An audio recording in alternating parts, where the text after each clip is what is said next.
sa batas ng fraile ay paparusahan ng Diyos.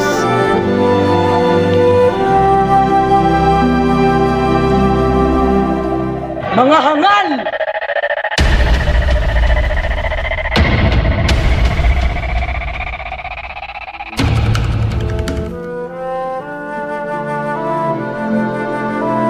Si Maria Clara de los Santos Alba o mas kilala bilang si Maria Clara ay isang banal na dalaga na anak ni Kapitan Tiago.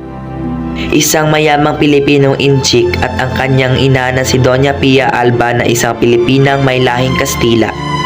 Si Maria Clara ay ang kasintahan ni Crisostomo Ibarra. Siya ay may katangiang mahinhin, maganda, masunurin at mapagmahal, at ang iba pang moralidad na kalinisang puri ng mga babae. Si Juan Crisostomo Ibarra o mas kilala bilang si Don Crisostomo Ibarra ay isang binatang estudyante nag-aral mula sa bansang Europa. Siya ay may lalarawan bilang mabait, maginoo at mapagmahal sa kanyang bayang sinilangan, ang San Diego. Siya rin ang kasintahan ng mabait at magandang dalagang si Maria Clara. Siya rin ay kilala bilang tagaturo ng mga kalamang kanyang natutunan mula sa Europa. Si Crisostomo Ibarra ay ang anak ni Don Rafael Ibarra na namatay mismo sa kanyang sariling piitan. Si Tia Isabel ay ang pinsan ni Kapitan Tiago at ang kinilalang ina ni Maria Clara. Dahil sa kanyang pag-aalaga sa dalaga simula ng pagkamatay ng ina nito, kilala si Tia Isabel sa kanyang pagiging maalagain, malahanin at mapagmahal na tiyahin. Hindi kailanman ipinaramdam ni Tia Isabel kay Maria Clara ang kahit anumang pagkukulang at sinigurado niya na hindi mararamdaman ng dalaga ang kahit anumang pagkukulang ng isang anak na walang ina. Si Doña Victorina de los Santos Reyes de Espadaña o mas kilala bilang si Doña Victorina ay isang babaeng nagpanggap na mistisang Kastila. Kung kaya't abot na abot niya ang mga kolorete sa kanyang muka at maling pangangastila. Si Doña Victorina ay isa rin sa mga panauhing pandangal sa piging na naganap sa bahay ni Padre Damaso sa bayan ng San Diego. Si Padre Damaso ay isang matandang prailing Pransiskano na naninirahan sa Pilipinas sa loob ng halos 2 dekada. Siya ang dating kura paroko ng San Diego. Hangad niya ang kapangyarihan, isang tiwali at kilala sa pagiging walang hiya. Bagaman naninirahan siya sa Pilipinas ng mahabang panahon, hindi pa rin siya minahal o naging tapat sa mga Pilipino na kanyang kawan. Siya ay mapanlait, malupit at mapang-api. Si Padre Damaso ang responsable sa pagpatay kay Don Rafael Ibarra. Hayagan niyang kinutya ang anak ni Don Rafael, ang nakababatang Ibarra. Kinalaban siya ni Crisostomo Ibarra nang ininsulto ng pari sa publiko ang kanyang ama.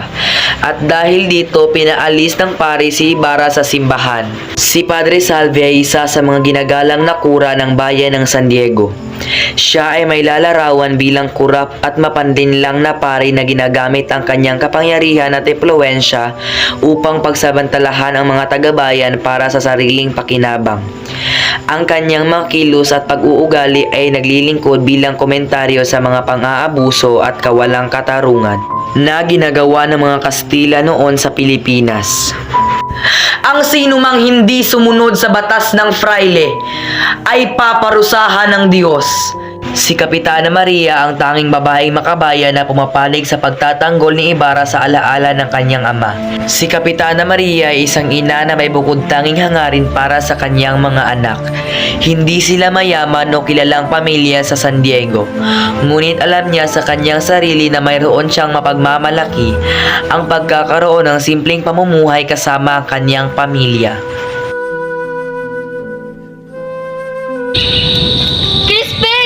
Basilio! Mga anak! Mga salitang palagi mong naririnig sa kanya. Siya si Sisa, ang ina ni na Basilio at Crispin. Si Sisa hindi nakapag-aral ngunit may takot siya sa Diyos at may pagmamahal sa kanyang asawa at mga anak. Si Sisa ay tuluyang nawala sa tamang pag-iisip nang ang isa sa kanyang mga anak ay tuluyang namatay.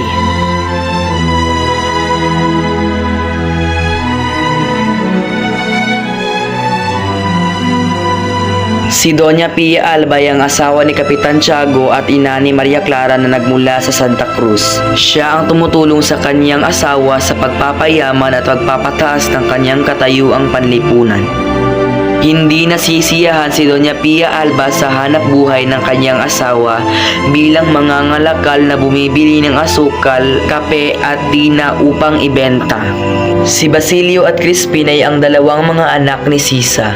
Si Basilio ay isang batang lalaki na humigit kumulang 14 na taong gulang, payat at may marka ng mahirap na buhay. Siya ang panganay na anak ni Sisa at ang nakakatandang kapatid ni Crispin, habang si Crispin naman ay ang bunsong anak ni Sisa na kapatid ni Basilio. Ang kanyang pagod na mukha ang sumasalamin sa kapanahunan na higit sa kanyang edad, habang ang kanyang mga mata ay kumikinang sa katalinuhan at determinasyon. Si Iday at si Sinang ay ang mga katulong sa bahay ng mga pangunahing tauhan sa nobela, sina Kapitan Tiago at Doña Pia Alba.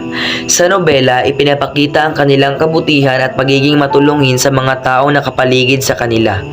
Bilang tagapangalaga kay Maria Clara, nagpapakita sila ng malaking pagmamahal sa kanilang alaga at ginawa ang lahat para maprotektahan siya. Ilan lamang si Sinang at si Iday sa matapat na kaibigan at tagapagtanggol ng kanyang kasamahan sa trabaho. Si Teniente Guevara ay isang gwardiya sibil na kaibigan ni Don Rafael Ibarra. Ito ang nagkwento kay Crisostomo tungkol sa sinapit ng kanyang ama sa loob ng piitan at kung paano nilapastangan ang bangkay nito.